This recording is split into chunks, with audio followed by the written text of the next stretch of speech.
Et peut-être là, pour rester en lien avec ce verset, on va commencer directement par se poser une question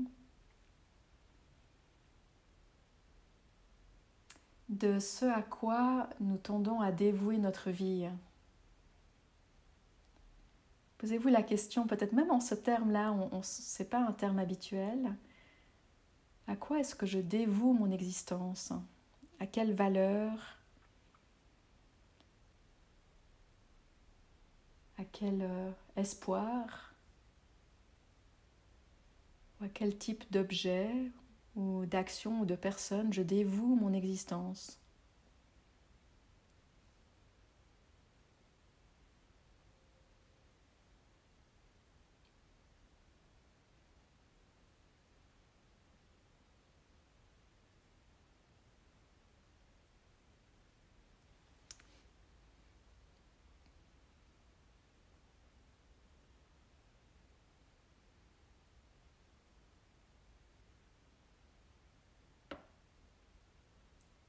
Quand vous laissez venir, il y a une notion quand même du temps qu'on y passe.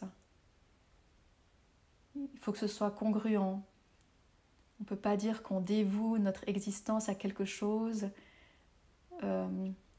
auquel on pense une fois par mois et pour lequel on passe un tout petit peu de temps en temps. Hein. Il y a cette notion de... Vraiment, une autre manière de le dire, c'est à quoi est-ce que je donne mon temps? Somme toute un temps court. Notre existence est très limitée. Même si on avait une longue vie, c'est très très court. Et donc il y a ce temps court qui nous est donné et on le dépense. À quoi? Pourquoi?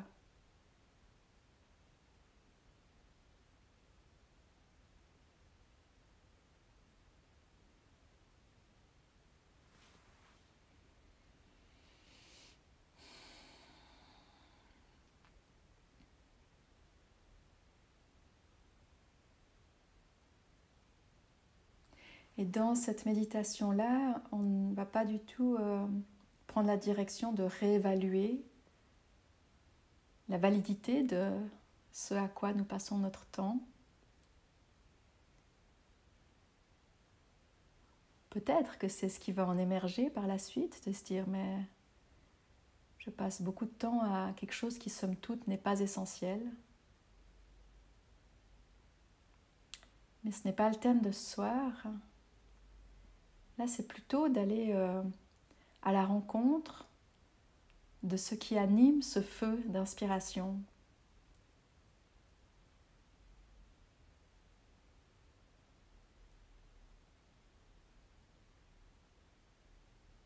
La lumière qui pointe tout le temps sur cette poignée qu'on appuie pour ouvrir la porte.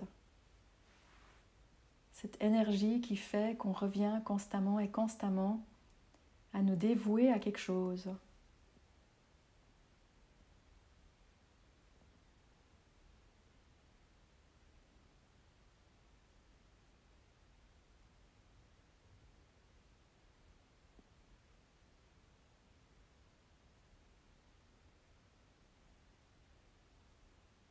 C'est cette force en nous qui dit « il faut, je dois, je veux », ça doit se faire, il n'y a rien d'autre à faire. Pas dans le sens d'une obligation, hein.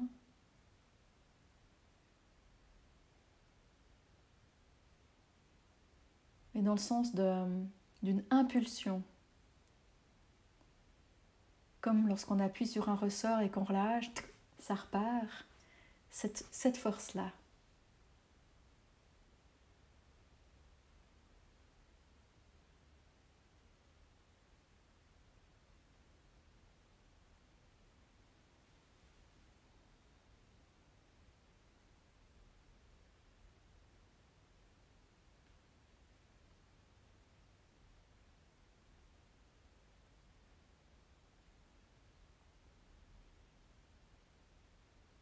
C'est peut-être cette même impulsion-là qui vous a fait venir ce soir.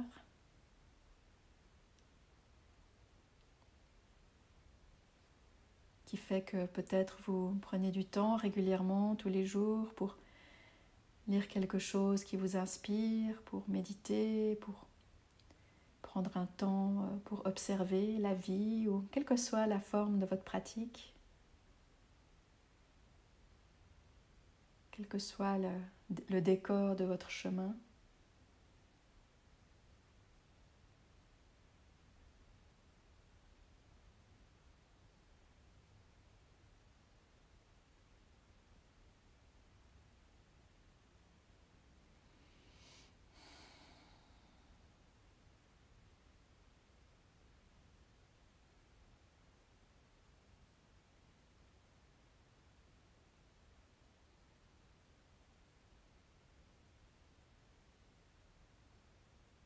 C'est une force lumineuse.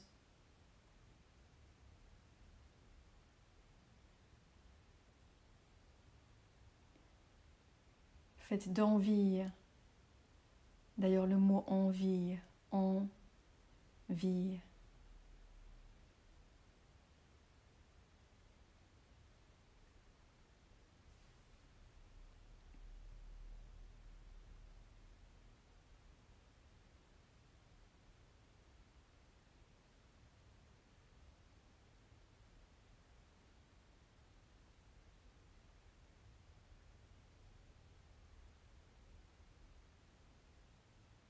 Envie et confiance. Notre regard se tourne dans une direction avec une confiance que c'est bien, que c'est bon, que c'est juste.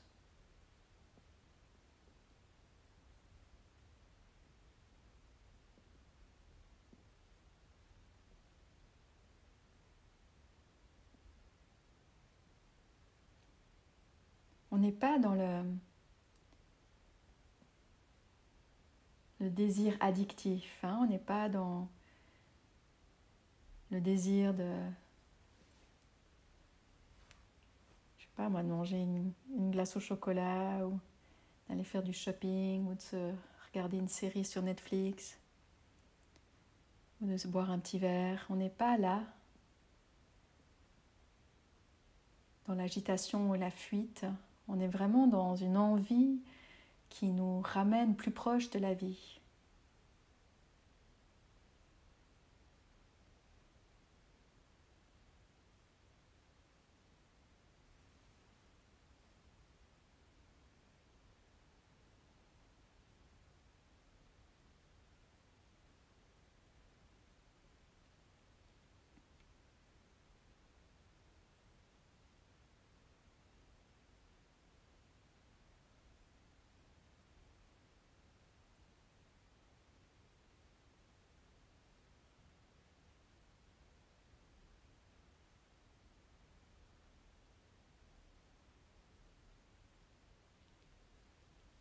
Et de peut-être laisser cette envie-là guider maintenant votre pratique.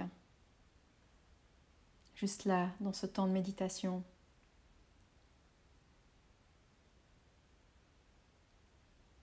Quelle direction, intérieure ou extérieure,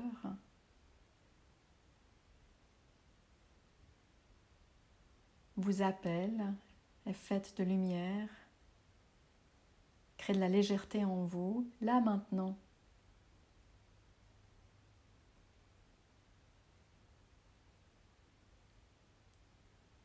Et vraiment, sentez-vous libre. Peut-être pour beaucoup d'entre vous, ça restera d'être assis les yeux fermés en posture méditative. Mais peut-être que pas du tout. Peut-être qu'il y a du mouvement. Peut-être que vous avez envie de vous lever. Ça peut être même de danser, d'écrire, de lire un texte. Sentez-vous complètement libre là. Laissez cette énergie d'inspiration intérieure complètement prendre les rênes de ce moment.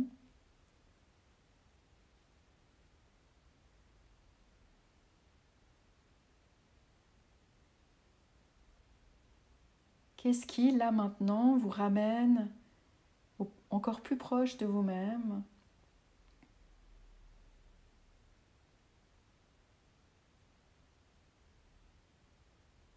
Où est-ce qu'il y a de la lumière dans votre cœur, là?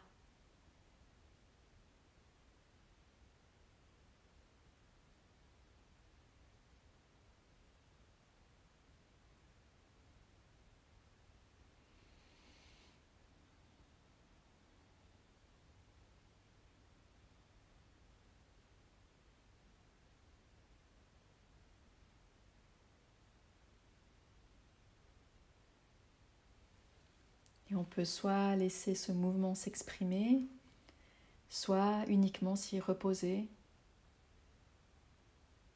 se laisser baigner dans cette partie de nous-mêmes, se laisser imbiber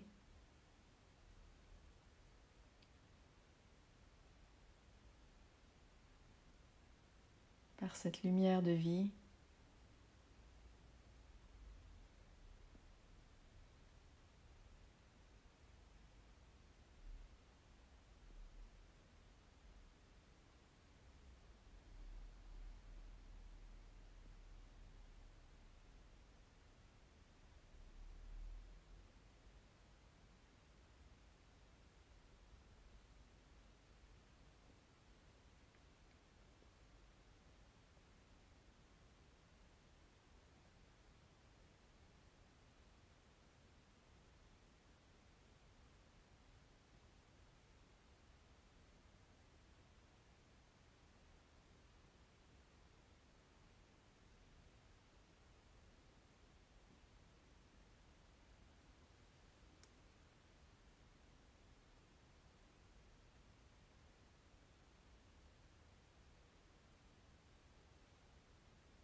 Donc dans cette méditation-là ou dans cette pratique-là, on ressort de toute idée de pratique juste, de ce qu'il faudrait faire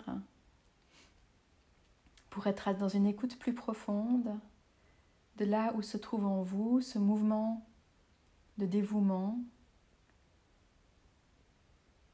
à l'essentiel et de laisser cela vous guider.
Dans un temps comme ça, il n'y a pas de juste ou de faux.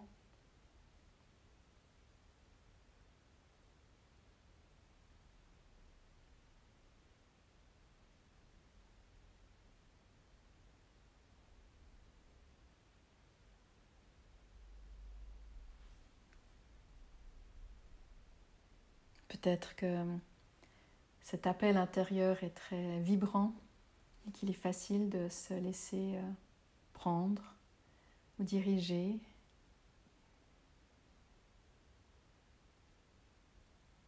Peut-être que c'est plus subtil, plus fin. Et dans ce cas, il faut écouter plus attentivement, se rendre immobile, attentif.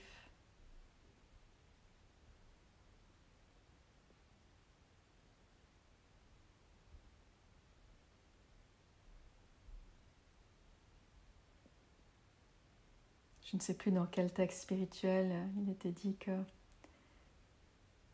fallait être attentif de telle manière à pouvoir même entendre les bracelets sur les chevilles des fourmis. C'est cette attention-là, très fine.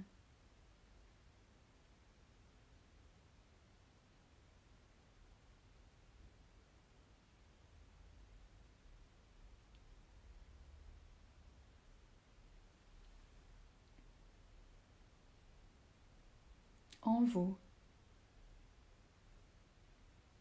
au cœur de vous-même.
Peut-être qu'il ne reste que le silence.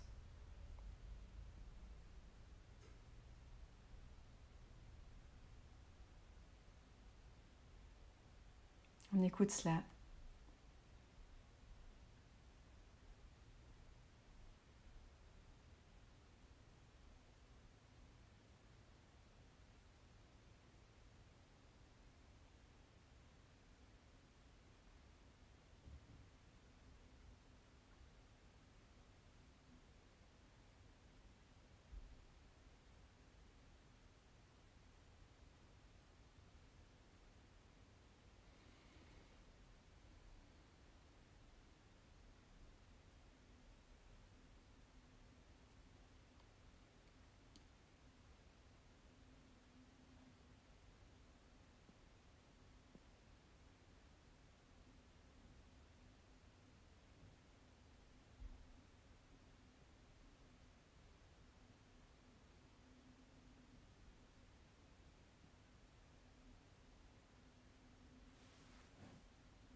Et depuis là,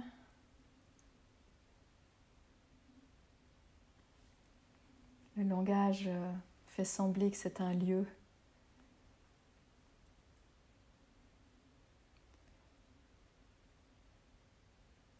Donc en admettant les limitations du langage, depuis là,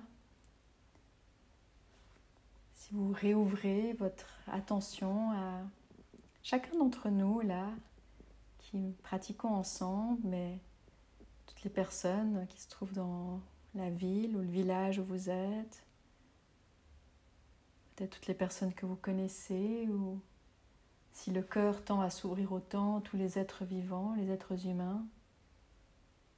Que se passe-t-il lorsque depuis là on perçoit cette même lumière en chacun? Cette même pulsion qui donne envie, qui fait que nous dévouons nos vies à des choses qui feront sens pour nous. Et que dans ces mouvements-là, il y a une force, une vitalité, pleine d'intelligence,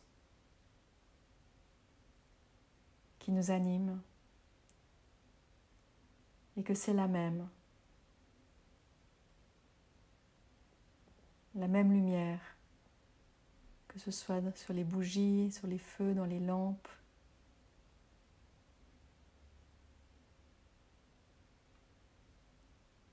ou les étincelles des feux d'artifice, il n'y a qu'une seule lumière.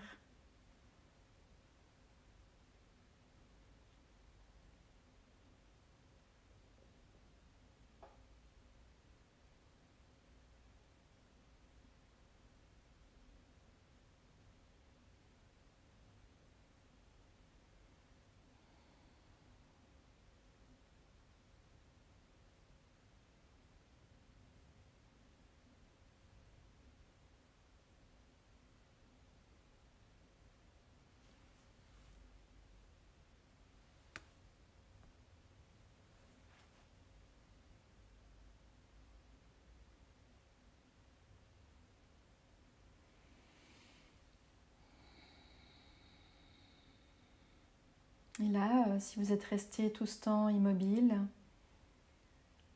de réinviter du mouvement, mais vraiment dans cette optique-là. Quel type de respiration, là maintenant, quel type de mouvement est en fait guidé ou inspiré par ce mouvement intérieur qui vous attire à plus de vie, à une plus grande rencontre, à un éveil dans ce moment.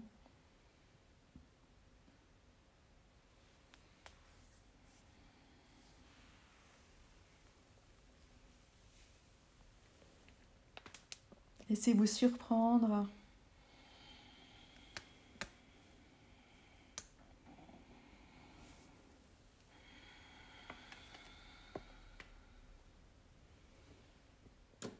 Si vous êtes en attention dans votre corps, quel mouvement crée de la lumière là maintenant dans le corps? Quel mouvement crée de la légèreté? Ça peut être minuscule, hein? Ça peut être un doigt qui se lève.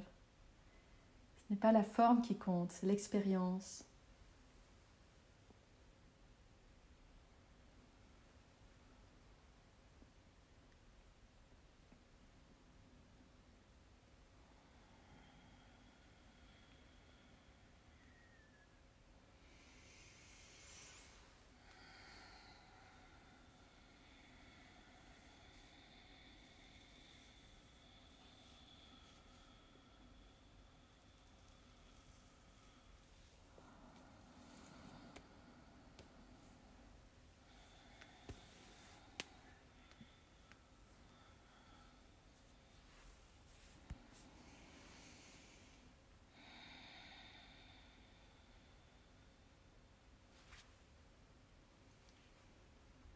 Et de là, de terminer votre pratique avec un mouvement qui vient célébrer cette expérience-là, qui vient peut-être remercier cette impulsion qui, tout du long de votre vie, vous a fait vous engager, vous dévouer, vous investir,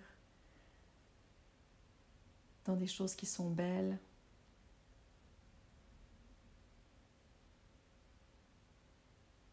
Dans des mouvements qui font sens. Donc de remercier cette force-là, cette détermination-là, qui n'est pas quelque chose que nous faisons, mais que nous recevons.